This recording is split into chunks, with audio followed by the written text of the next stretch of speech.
Much like Mr. Murphy before me, bear with me.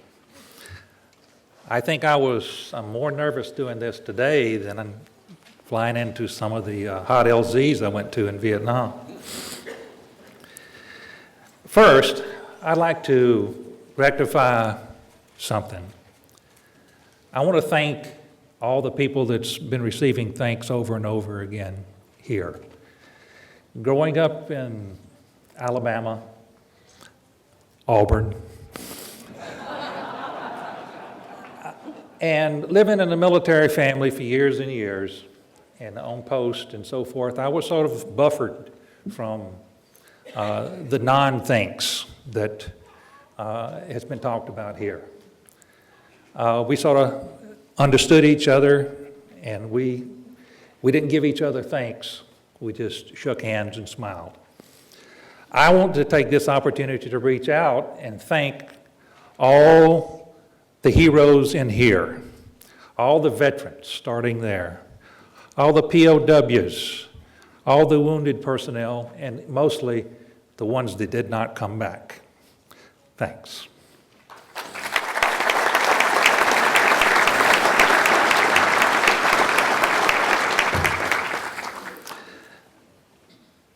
I want to also thank the county and the county leadership for stepping up and having this wonderful feedback to us. Thank you very much. I've dealt with mostly Neil Greenberger, who has made this relatively easy. And he asked me in the first phone call, once he found out I had already accepted to come up here and do this, he asked me to share my experiences in Vietnam. Well, he didn't really realize he was giving me an impossible mission right then. He gave me 3 minutes to recount everything from Vietnam, or to share. But we'll get through it. So I'm going to give you some bullets of things that popped into my mind that I think should be said or may add to this presentation. As you're probably figuring out, I started as a lieutenant in Vietnam and then ended up as a captain in Vietnam over a couple tours. We were trained very, very well.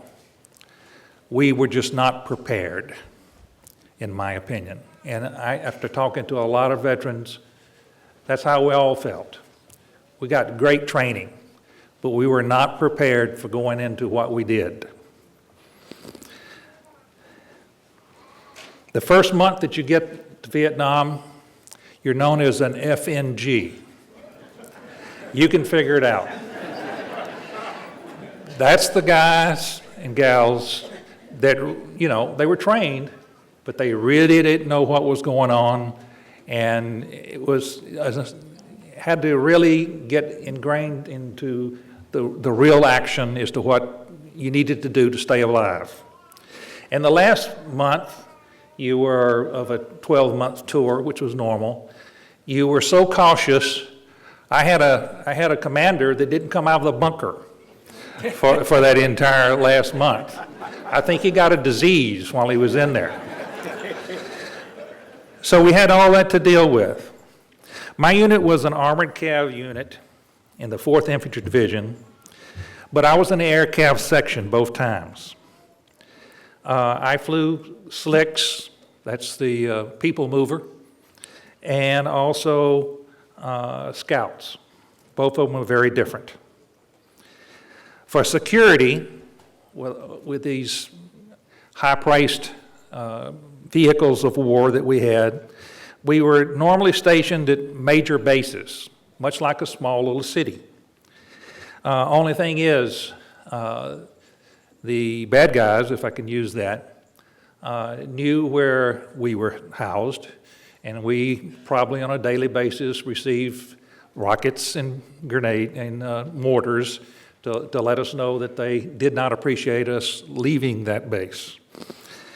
So it was a little different than being in the city. As an aviator, I saw much of the country.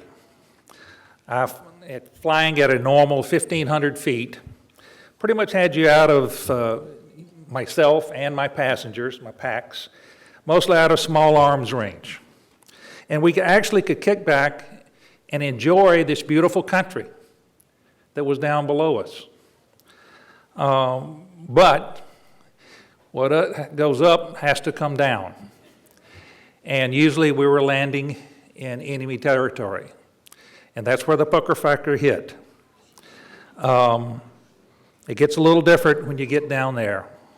And in the area I was in, which is 2 Corps, up in the mountains, we had mostly one-ship LZs, meaning you could only get one helicopter into the area that they have for you to land in. So you had to stack up on top of each other a few thousand feet to go in so that the other one was coming in when the other one was pulling out. Well, in aviation school, your major idea, your need is to learn how to fly, how to keep that helicopter up in the air, okay? So to do that, you want to be able to see. So you tend to learn how to fly with your seat all the way up and all the way forward, sitting out in the chin bubble so you can see what's going on, and you can fly better.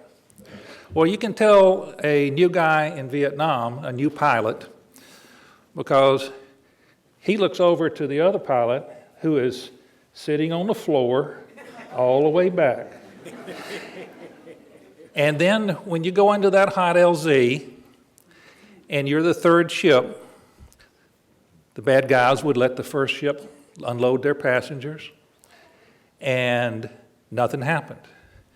And then open up on the second group, okay? Then you would hear that new guy, his seat would go clank, zip. He understood. He was getting behind the armor plating as best he could. He was trying to hide behind this stick that he was holding in his hand to try to fly the aircraft. Well, that's the lessons learned you have. You hear a lot about IEDs in the wars we're having right now. Well, we had IEDs back then. I'm sure probably in a lot of wars we've had IEDs. The one I hated the worst was the IEDs in the trees, because they really make a mess of a helicopter. That when they blowing the leaves around to see what's happening underneath the trees, and the IED goes off, it upsets your whole day. CAV pilots like myself describe combat flight hours as spanning the spectrum from fun to sheer terror. I found out through many discussions with fellow soldiers over the years, you didn't have to be a pilot to have that same feeling. Boredom, hot, just feeling bad, trying to figure out what you're going to do the next day, to total fright, all in 2 minutes. You soon learned survival means that you have to take care of yourself and your fellow soldier. You've heard that today, who hopefully is doing the same thing for you. I won't go over again why I was awarded the DFC. A couple other things to add to it, though. The sister unit that we helped remove those wounded personnel from that firefight is the one that put us in for the awards that we got. Therefore, the medal that I like the best is the DFC that was put in by our sister unit.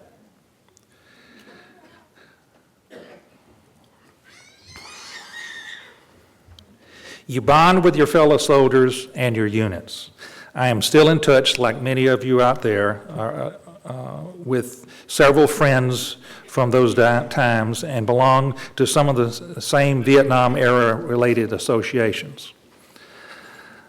While our national leadership worked the strategic mission that our nation had, at the individual soldier level, represented by the speakers here today and the heroes here today, we were charged with very diverse tactical missions.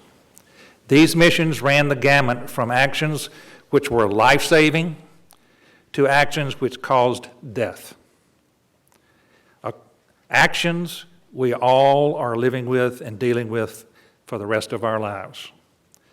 Across the board, we soldiers, Marines, airmen, sailors, accomplished our tactical missions in a professional manner. Thank you for your service.